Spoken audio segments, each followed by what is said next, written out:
ಸಭಾಧ್ಯಕ್ಷರೇ, ಒಂದು ಕ್ಷೇತ್ರದ ಸಮಸ್ಯೆ ಅಲ್ಲ ಇದು.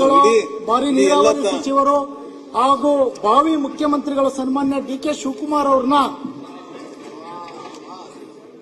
ನಾನು ಗಮನವನ್ನ ಸೆಳೀತಾ ಇದ್ದೀನಿ.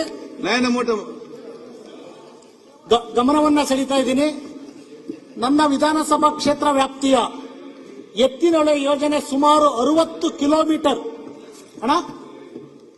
60 ಕಿಲೋಮೀಟರ್ ನನ್ನ ವಿಧಾನಸಭಾ ಕ್ಷೇತ್ರ ವ್ಯಾಪ್ತಿಯಲ್ಲಿ ಹೋಗಿದೆ. 23ರಂದು ನೀರಾವರಿ ಸಚಿವರಾದ ನಂತರ ಅದಕ್ಕೆ ಒಂದು ಯೋಜನೆಯನ್ನು ಕೊಟ್ಟು ಸುಮಾರು 7 ಜಿಲ್ಲೆಗೆ ನೀರನ್ನು ಹರಿಸಬೇಕು ಅಂತಕ್ಕಂಥ ಒಂದು ಸಂಕಲ್ಪವನ್ನು ತೊಟ್ಟು ಸುಮಾರು 4-5 ದಿವಸ ಅಲ್ಲಿ ತಂಗಿ ಆ ಕೆಲಸಕ್ಕೆ ಒಂದಿಷ್ಟು ಯೋಗವನ್ನು ಕೊಟ್ಟಿದ್ದಾರೆ. ಆದರೆ ಆ ರಸ್ತೆಯಿಂದ ಆ ಕಾಮಗಾರಿಯಿಂದ ಆಗಿರತಕ್ಕಂತಹ ಅನೇಕ ಸಮಸ್ಯೆಗಳು ಸುಮಾರು 60 ಕಿಲೋಮೀಟರ್. ಇದರಲ್ಲಿ ಸನ್ಮಾನ್ಯ ಸಚಿವರ ಗಮನಕ್ಕೆ ಹಲವಾರು ಬಾರಿ ಮನವಿಯನ್ನ ಮಾಡಿದ್ದೀನಿ. ತಾವು ವಿಶೇಷವಾಗಿ ಜನ ಮೀನಿನ ಹೆಜ್ಜೆಯನ್ನ ಕಂಡುಹಿಡಿತಕ್ಕಂಥದ್ದು ನೋಡಿದ್ದೀನಿ, ಆದರೆ ತಾವು ನೀರಿನ ಹೆಜ್ಜೆಯನ್ನ ಕಂಡುಹಿಡಿತಾ ಇದ್ದೀರಾ. ನಿಜವಾಗ್ಲೂ ಸಹ ಇದೊಂದು ತಮ್ಮ ಬೃಹತ್ಕಾರಕವಾದಂತಹ ಒಂದು ಯೋಜನೆಯನ್ನ ಮಾಡ್ತಾ ಇದ್ದೀರಾ. ಆದರೆ ಆ ಯೋಜನೆಯನ್ನ ಮಾಡೋ ನಿಟ್ಟಿನಲ್ಲಿ ಇವತ್ತು 60 ಕಿಲೋಮೀಟರ್ ನಲ್ಲಿ ರಸ್ತೆಗಳ ಸಂಪರ್ಕ ಇಲ್ಲ, ಸಂಪೂರ್ಣವಾಗಿ ಕುಂಠಿತ ಆಗಿದೆ. ಅದರಲ್ಲೂ ಸಹ ವಿಶೇಷವಾಗಿ ಬೇಲೂರು ಇವತ್ತು ಯಗಚಿಯಿಂದ ಹೇಮಾವತಿಗೆ ನೀರು, ಹೇಮಾವತಿಯಿಂದ ಇಡೀ ತುಮಕೂರಿಗೆ ನೀರು ಹೋಗ್ತಕ್ಕಂಥದ್ದು ಬೇಲೂರು ವಿಧಾನಸಭಾ ಕ್ಷೇತ್ರ ವ್ಯಾಪ್ತಿಯಿಂದ. ಎತ್ತಿನೊಳಗೆ 7 ಜಿಲ್ಲೆಗಳಿಗೆ ನೀರು ಬರ್ತಕ್ಕಂಥದ್ದು ಸಹ ಬೇಲೂರು ವಿಧಾನಸಭಾ ಕ್ಷೇತ್ರ ವ್ಯಾಪ್ತಿಯಿಂದ.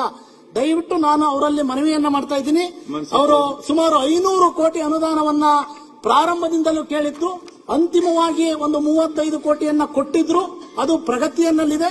ಮತ್ತೆ ಅದಾದ್ಮೇಲೆ ಆಗಲ್ಲಪ್ಪ, ಆರ್ಥಿಕ ಪರಿಸ್ಥಿತಿ ಇದೆ, 50 ಕೋಟಿ ಅನುದಾನವನ್ನ ಕೊಡ್ತೀನಿ ಅಂತಕ್ಕಂಥದ್ದನ್ನು ಹೇಳಿ 7 ಮತ್ತು 11ನೇ ತಾರೀಕು ನನಗೆ ನಾನು ಮನವಿಗೆ ಸ್ಪಂದಿಸಿ ಅದನ್ನು ಮಾಡಿದ್ರು.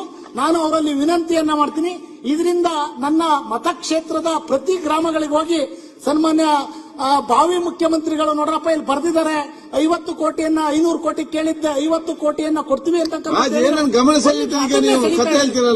ಅದನ್ನೇ ಸೆಳೀತಾ ಇದ್ದೀನಿ ಅವ್ರಿಗೆ ಮನದಟ್ಟ. ಹಾಗಾಗಿ ನಾನು ಅಂತಿಮವಾಗಿ ಕೇಳ್ತಕ್ಕಂಥದ್ದು 500 ಕೋಟಿ ಕೊಡಲ್ಲ ಅಂತಕ್ಕಂಥದ್ದು ಹೇಳಿದ್ರು.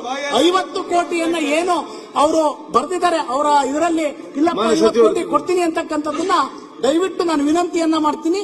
ಕೂಡಲೇ 50 ಕೋಟಿ ಹಣವನ್ನು ಬಿಡುಗಡೆ ಮಾಡಿ, ಯಾಕೆಂದ್ರೆ ಇಡೀ 50 ಕೋಟಿ ಬಿಡುಗಡೆ ಮಾಡಬೇಕಂತ ವಿನಂತಿಯನ್ನ ಕಳಕಳೆಯಾಗಿ ಅವರಲ್ಲಿ ವಿನಂತಿಯನ್ನ ಮಾಡ್ತೀನಿ. ಅಧ್ಯಕ್ಷ, ನಾವು ಎತ್ತಿನೊಳೆ ಯೋಜನೆಯಲ್ಲಿ ಎಲ್ಲ ಕ್ಷೇತ್ರದ ಶಾಸಕರಿಗೆ ಕರೆದಿದ್ದೀವಿ. ಈಗ ಇನ್ನ ಬೆಳಗ್ಗೆ ಸಾಯಂಕಾಲ ನನಗೆ